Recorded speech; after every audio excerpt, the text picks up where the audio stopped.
अब्बास कयाम विचाले वदटोर दे मिसल जनाजे दे अब्बास कयाम विचाले वदटोर दे मिसल जनाजे दे अब्बास कयाम विचाले वदटोर दे मिसल जनाजे दे अब्बास कयाम विचाले गड़गिण दी भेड़ उंगलियां ते गड़गिण दी भेड़ उंगलियां ते गाजी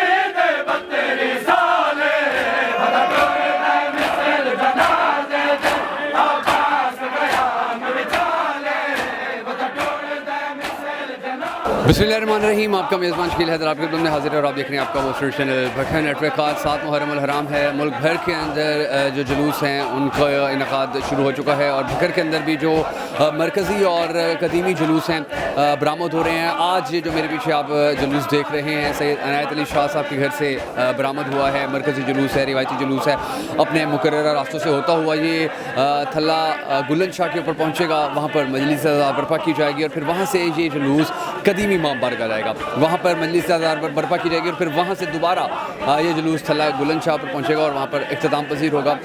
इस वक्त हज़ारों सैकड़ों जो अज़ादारान इमाम अली मकाम हैं वो इमाम अली मकाम और उनके खानवादा की जो कुर्बानी थी जो करबला के अंदर पेश की गई उसको खिराज अक़ीदत पेश कर रहे हैं, नूहा खानी कर रहे हैं, मरसिया गोई कर रहे हैं, मातम कर रहे हैं। और जो जुलूस के अंदर शुरका इस वक्त यहाँ पर मौजूद हैं। उनका ये कहना है कि जो इमाम अली मकाम ने कुर्बानी दी थी इस्लाम की बका के लिए उस कुर्बानी को कभी फरामोश नहीं किया जा सकेगा, कभी नहीं भुलाया जा सकेगा। और ये जो जुलूसों का सिलसिला है, ये जो अज़ादारी का सिलसिला है, ये जो मजालिस का सिलसिला है, ये आलम इस्लाम को पूरी दुनिया को बताने के लिए काफ़ी है कि किस तरीके से जब भी मुश्किल वक्त इस्लाम के ऊपर आया तो इस्लाम को बचाने वालों ने किस तरह अपने बच्चे भी कुर्बान कर दिए, अपनी जवान भी कुर्बान कर दिए, प्यासे भी रहे मगर उसके बावजूद किसी किस्म का कोई कंप्रोमाइज़ नहीं किया, कोई समझौता नहीं किया।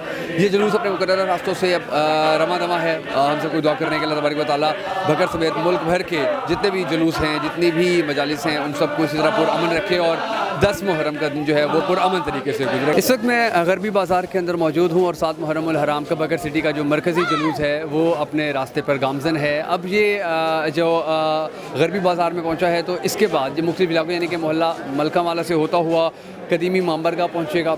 वहाँ पर मजलिस अज़ा बर्पा की जाएगी। वहाँ पर जो उलमाए कराम हैं, जो ज़ाकिरीन निज़ाम हैं, वो वहाँ पर 7 मुहर्रम के वाक़यात जो हैं वो बताएंगे और उसके बाद फिर वहाँ से ये 5 बजे वापस जो जुलूस है ये निकलेगा। फिर उन्हीं रास्तों से होता हुआ कि जिन रास्तों से ये होता हुआ गुजरा है वापस थल्ला गुलन शाह पर पहुँचेगा और वहाँ पर फिर 7 बजे मजलिस अज़ा जो है वो बर्पा की जाएगी। और उसके बाद ये जो रिवायती जुलूस है, कदीमी जुलूस है, मरकज़ी जुलूस है, ये इख्तिताम पजीर हो जाएगा।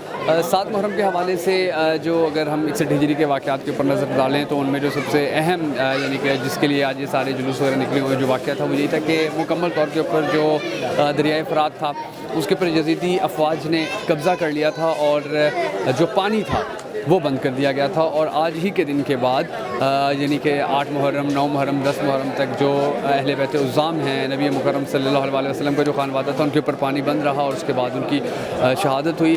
तो आज 7 मुहर्रम 61 हिजरी में पानी बंद हुआ और अगले 3 दिन भी जितने भी जुलूस होंगे, जितने भी मजालिस होंगे वो बेसिकली उन्हीं मसाइब के ऊपर मबनी होंगी कि जो मसाइब फिर 7, 8, 9 और 10 मुहर्रम तक अहले बैत उज़्ज़ाम को देखने पड़े थे या जो उनको जिनका उनको सामना रहा था। अल्लाह तबारक व तआला से दुआ है कि हम सबको अल्लाह तबारक व तआला अहले बैत उज़्ज़ाम सहाबा कराम रिज़वानुल्लाह अजमईन और नबी मुकर्रम सल्लल्लाहु अलैहि वसल्लम की जो सीरत है उनके ऊपर चलने की तौफ़ीक़ अता फरमाए। और मुल्क भर के अंदर ये जो जुलूसों और मजालिस का सिलसिला चल रहा है ये 10 मुहर्रम को पुरअमन तरीके से इख्तिताम पज़ीर हो जाएगा। आप इस में शामिल होना चाहें तो कमेंट सेक्शन में आमीन ज़रूर लिख दीजिएगा।